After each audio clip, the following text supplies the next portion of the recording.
It's time for Business Minds Coffee Chat, an inspiring show about the journey to personal and professional growth. And now, your host, Jay Shear. Hey everyone, you're listening to Business Minds Coffee Chat, and I am your host, Jay Shear, and I am super excited today. I've got a fantastic guest in the studio with me right here today. My guest is a native Floridian who grew up in Jacksonville and now splits her time between Jacksonville and Beverly Beach. She holds a bachelor's degree in personnel management from the University of Florida and is a true trailblazer, a well-respected leader, and an outspoken champion for her industry. She's married to her marvelous husband, Claude, and is a proud mom, grandmother, and great-grandmother. When she's not working, not sure how often that happens, but when she's not working, you'll likely find her cooking, having dinner with friends on the weekends, crafting, watching college football, and enjoying fine wine. Please welcome the owner and president of Lindsay Pest Services, Jennifer Leggett. Jennifer, it is wonderful to see you. Thank you so much for being here today. Well, thank you for asking me to come in. I'm honored. Absolutely. It is my pleasure. So you and I met actually over a glass of wine. Yes, we did. And I really have enjoyed our conversations. And I knew from the moment that I met you and Claude that there was something special and somewhat magical about you. And I wanted to explore a bit more about your personal story on today's show, which led to our conversation here today. So I thought a good starting point would be for you to share with us who has been the biggest role model in your life, and tell me about that person's impact on you. Biggest role model and what their impact has been on you. Biggest role model would have been my mother. Absolutely, hands down. Okay. She was a pillar of strength. She went through adversity that we never learned about until we were older.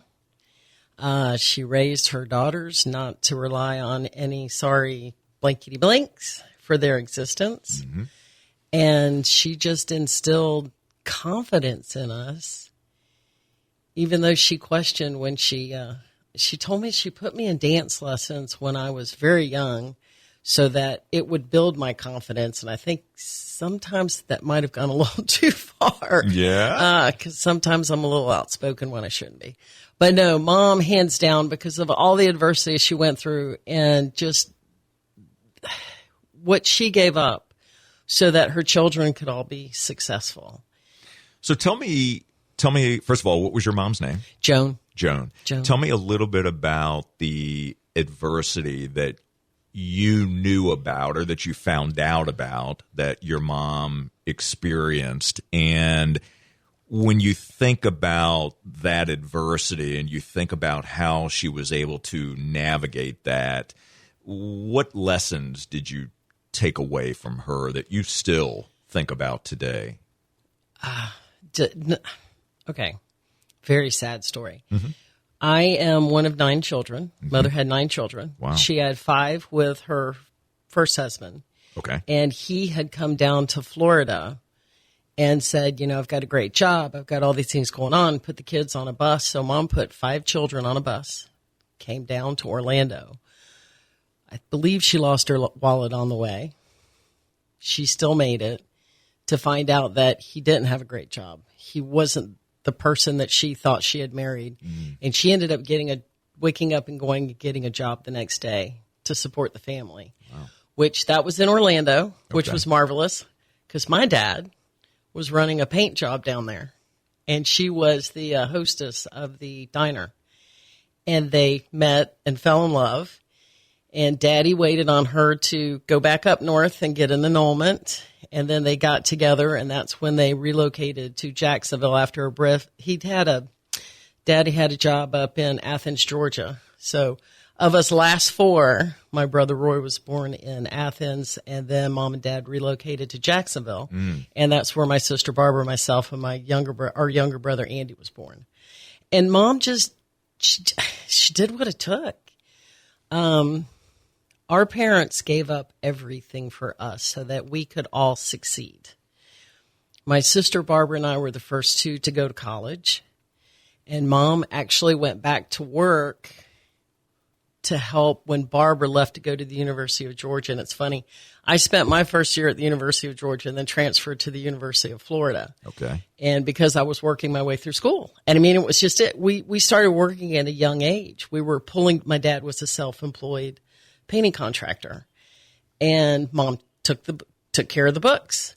You know, I was amazed at this little Band-Aid tin that sat on the desk, and that's where Mom put the petty cash receipts. But as a child, you didn't understand how pieces of paper are equal to check where you would have cash. Right. Woo. But big concept. We were taught that. I never answered the phone hello growing up. Always answered it. Like at painting, it was odd when I left home and was in school and did answer the phone, because you remember that was before cell phones too. Right. We still had those landlines. But yeah, Mom, and that's how I got into the business. Mother went from a bookkeeping job to help Mr. Lindsay in his office. And I worked there during my school breaks. And then when I graduated from college, a friend said, you know, you went through in 4 years. Why don't you go back to that little pest control company and work there for the summer and then go get a real job? Well, that was the summer of 1987, and it's still... It's still my summer job. That is so wild. Yeah. So obviously through that experience, you had the entrepreneurial spirit within, and you ultimately acquired that company. Yes, I did. Right? Okay. So I want to stay back in time a little bit. So 9 kids. Yes. In this family. Yes. Give me a sense of what were you like growing up? What kind of child were you? And I want to think about your siblings as well. Were you competitive? Were you rambunctious? Describe a little bit about who you were at that stage in life. My older brothers and sisters tell me that I was great until I started to talk, and then I was a tattletale. Really? Yes. And the dynamics of 9 children, when I was 7 or 8, Vietnam was going on. Our 2 oldest brothers enlisted. We were very blessed. One was stationed in Germany. The other brother went to Panama. But Mom took myself and my younger brother when we took our older brother Giles to the airport. And back then, you could actually go to the plane. And the pilot saw these 2 little wide-eyed kids, and he took us in and showed us the cockpit and everything. But they were so much older that I didn't really remember the older siblings. But the 4 of us, Roy on down, we were raised together. And, you know, we played sports, whatever, up at the neighborhood schoolyard. And and the girls played with the boys. There was no dolls. There were, you know, Tonka toys. And if it was football, it was football. If it was basketball, it was basketball. And then in school, we played all the sports as well. And it was just, I don't know if it was competitive as much as just being together. We were very strong in our church. Mom and Dad were, you know, Daddy was in charge of the men's group. Mom was always in the cafeteria helping out. She was always, you know, there. We went to parochial school. Okay. And, you know, it was funny because during the summers, we would go out to the jetties, which is now called Huguenot Park in Jacksonville. And the men of the parish would go seining, catch a bunch of fish, have a fish fry, and then they would have a party. And I'm like, okay, that's what they do. Because we were always at school. We were always at church. We were always in this big, huge family. You know, we would go camping. I remember going to Tomoka State Park in the 3rd grade. And somewhere along the line, there was a field full of, is that weird, the things you remember? A field full of big cactuses and sand spurs. I don't know what that meant. I just remember I was in the 3rd grade because Elton John released Goodbye Yellow Brick Road. I listened to that over and over again. My sister had that album. Oh, yeah. So I saw the concert, too. But just the things that we had a great childhood. We went camping. We had the big, pop-up camper. Woohoo! Oh, yeah. And it was just a lot of fun growing up. We didn't have a lot of money, in fact, none. But neither did anybody else that we were being raised with. So nobody knew. Know. Right. You wouldn't know. You wouldn't know. Yeah. So let me ask you this. Early in life, what is something that you believed about yourself that you discovered later wasn't true? Oh, wow. That I discovered wasn't true. Yeah. But it's something that you believed about yourself. That's a toughie because we just believed we could do anything. We were told we could do anything. After I graduated from college, I could do anything I wanted. And that came from my daddy. But something about me that, I don't know, maybe Claude. Sounds like you had a really strong, positive belief system. Yes, absolutely. And that was instilled in you from an early age. Yes. And it continued to be instilled in you throughout life to this point. So, as we think about all of the things that go on around us, the difficult situations that we experience in life, we think about, what's going on in society and some of the more difficult things that we see. How do you maintain the right type of mindset and attitude as you see many people struggling and you think about, what we experience and, what's happening in politics? Not that we're going to talk about politics, but just in general, how do you maintain a positive outlook and keep yourself grounded? Prayer. There are so many things that we can't control that before you lose it, you get back to your roots, you get back to your basics. But when you see people that are struggling, one of the best things we ever did was got involved with the rescue missions in Jacksonville. And the people that run those missions are amazing because I cannot do what they do. I cannot help the people that they help. But they trained us on what to say and what to do and what not to do when you see a homeless person. So that actually does help your mindset because when you learn about the situation that person is in, it helps the understanding. It helps. We get to help people every day. So that continues the positivity in my life. That continues. I am so proud of the people I go to work with every day. I'm proud of the people that I get to meet. And, we're going to entertain some folks tomorrow and take them over to the zoo to show them a project we're working on.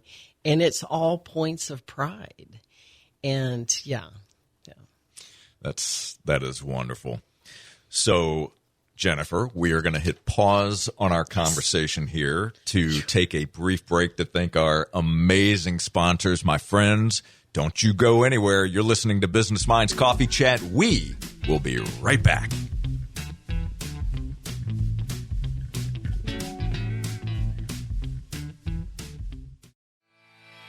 Hey, it's Jay with Thomas Media Solutions. Join us every Monday night from 6 to 8 at Tortugas in Flagler Beach for the best live entertainment around. We do several rounds of general knowledge trivia. That means it's trivia for everyone. It just doesn't get any better than this. If you're looking for the best food, the best drinks, the best people, and the best entertainment around, Tortugas is the place to be.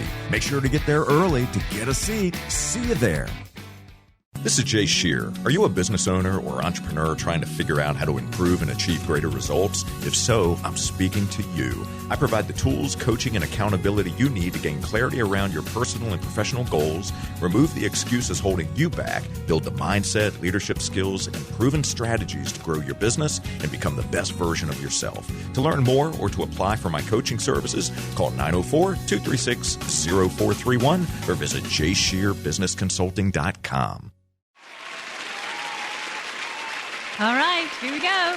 Let us entertain you all season long at the Fitzgerald Performing Arts Center. Our brand new season is out now. We've got great shows and great seats waiting for you. Every time you buy a ticket to a show at the Fitz, you support the performing arts in Flagler schools. Get all the information and buy tickets at flaglerentertainment.com. Thank you so much for recommending us to your family and friends. When you need a 30, 60, or 90-minute massage, it's real easy to book your appointment online. MassageByNatalie.org. MassageByNatalie.org. All right, we're back. And again, you're listening to Business Minds Coffee Chat, and I am in the studio today with my very special guest, Jennifer Leggett. We are going to continue our conversation right now. So, Jennifer, if you were writing your autobiography, what do you think a good title for that book would be? I know I'm putting you on the spot here, I want you to think of the first thing. The first thing that came into my mind was what Mom said she always wanted on her tombstone, which was "She tried." How's that? That's good. She tried. She tried. Okay, I love it. Okay, that's a good one. I'm going to remember that. So when I see you next and it's time to write, okay, yeah, we'll go ahead and revisit that title for you. So I'd like you to share with all of us what is one of the most difficult experiences that you've had in your own life and how you were able to navigate through, around, manage that situation, or maybe it's something that you're still working through. So one of the most difficult experiences that you've had in your life. It was rough when my parents divorced. Mm-hmm. I was a freshman in college. Okay. And I was in Athens, Georgia, away from Mom. It was very tough for my younger brother because he was there seeing the pain that Mom was going through. Mm-hmm. Whenever you see your mom in pain, that's very difficult. So the other reason why it was so easy for me to ask Mr. Lindsay if I could buy his company after being there full-time for 3 months was because I saw it as a chance to take care of Mom. And I saw it as the opportunity for she and I to work together. But so you work your way out of it, Jay. Something's tough. You just got to figure out how to get past it. I am very blessed that I met Claude Thomas, and he asked me to marry him and didn't give me the talk that he said he was going to give on our first date. What was the talk that he was going to give you? 2 years after we were married, he told me that he was going to give me the talk about there was too big of an age gap between us and it would never work out. Mm-hmm. It's just one of our jokes. But Claude has always told me, stop awfulizing.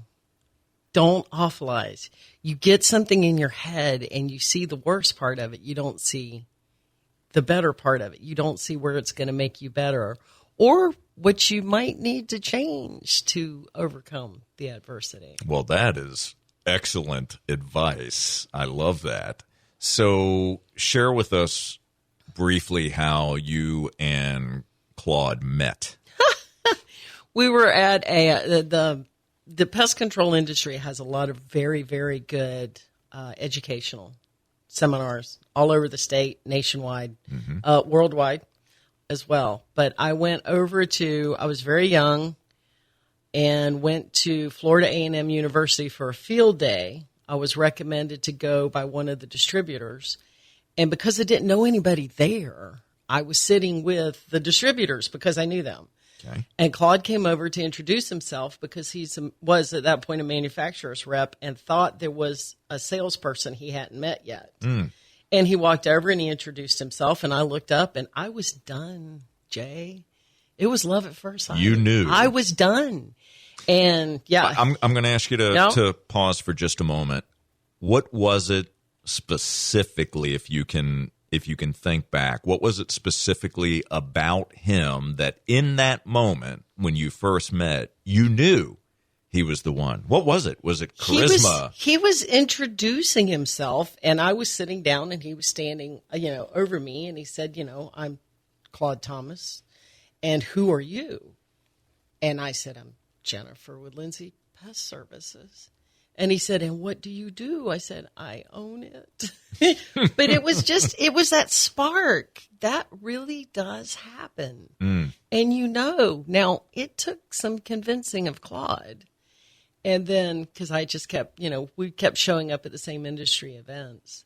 And then when I went home and told Mom about, this guy, and he's so smart, because I sat through one of his classes, and he knows all this stuff, and he does this, that did not sit well with Mother, because there was never going to be anyone smarter than any of her girls. So, yeah, the nice part is, once they met and they got to know each other, and when Claude and I married, he tells everybody I didn't marry Jennifer, I married a team. And he took very good care of my mother until she passed.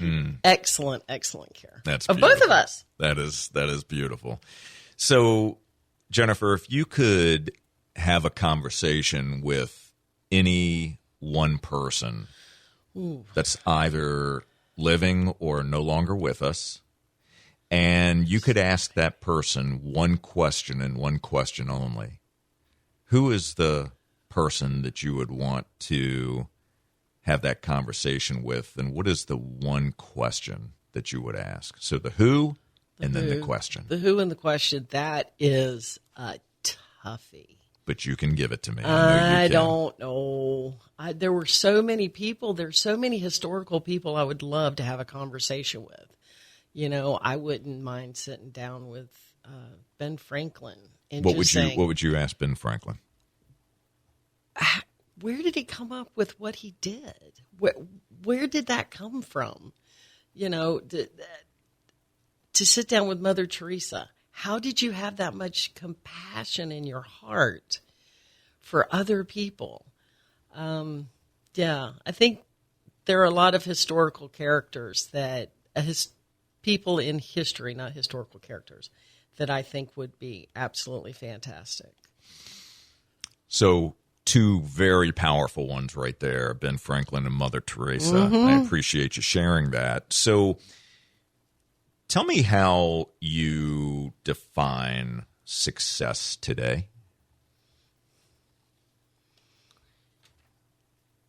I define success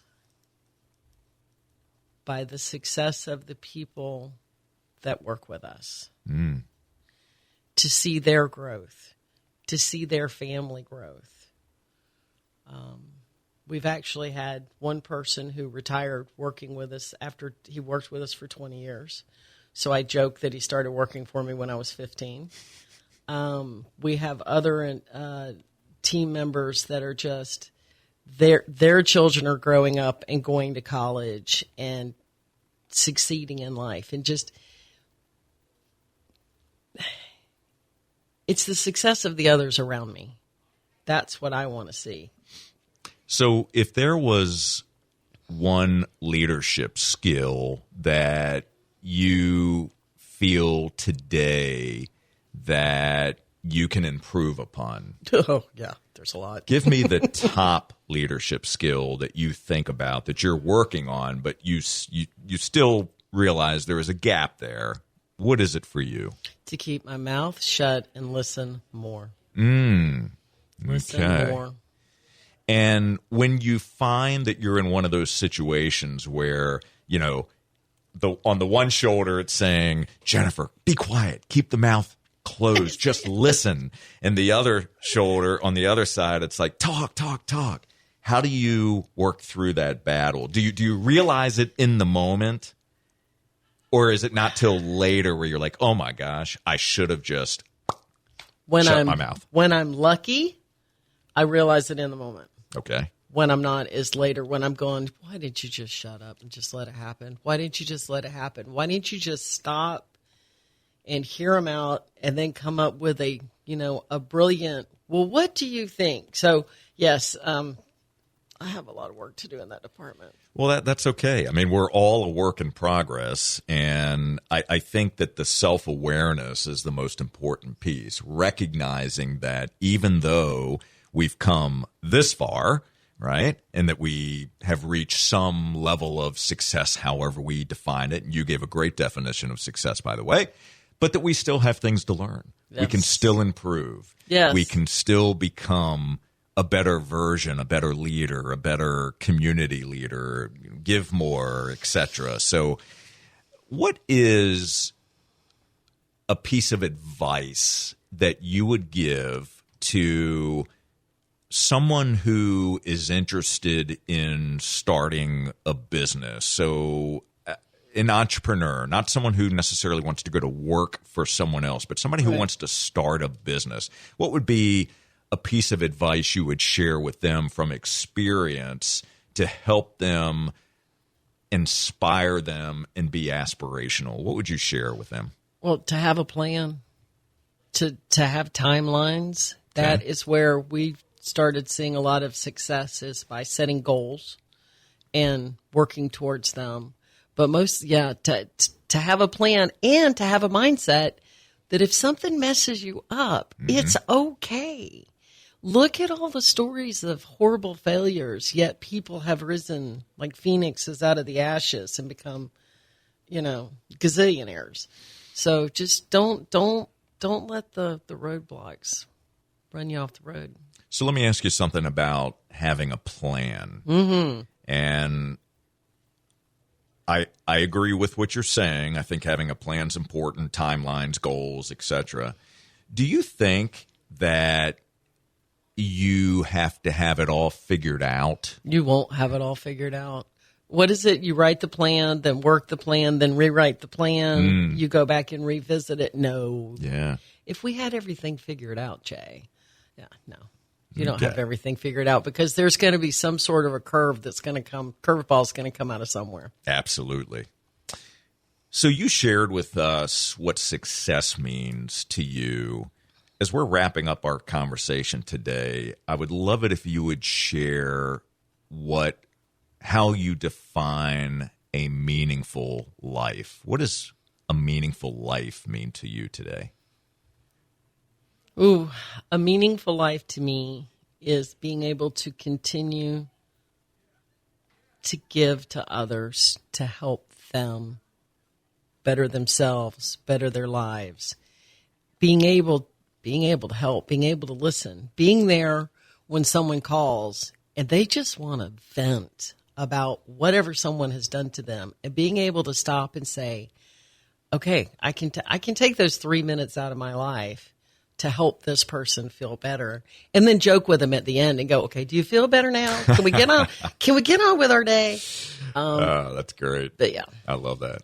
So one last thing, very briefly, I would love it if you would give all of us, including me, one challenge. What is one thing that you would challenge us to do starting today? Very briefly. Take care of each other better. There you go. That's Be a good kind. one. All right. Be kind. I love it. Jennifer, I want to thank you so very much for joining us today on Business Minds Coffee Chat. You did it. I knew you would. I appreciate you. I appreciate your candor.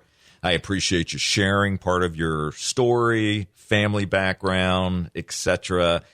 You're an amazing person, and I enjoyed the conversation. I'm grateful for you. Thank you.